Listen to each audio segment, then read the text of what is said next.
Kalunos-lunos ang sinapit ng babaeng si Giang Pham na mula sa bansang Vietnam sa mismo pang-araw ng kanyang kaarawan. Makikita mo na sa video ang masayang selebrasyon ni Pham.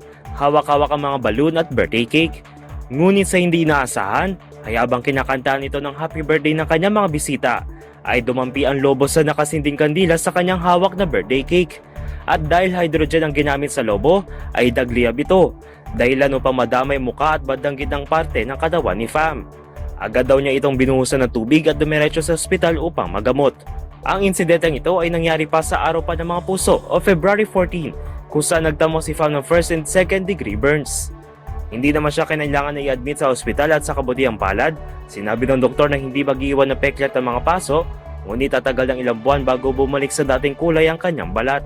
Sa huli, sinabi ni Pham na magsilbi raw nawang leksyon ito na maging maingat sa paggamit ng lobo, lalo na kung ito ay pinalobo gamit ang hydrogen na maaaring magdulot ng pagliyab.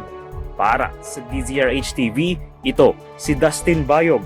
Una sa Pilipinas, una sa Pilipino.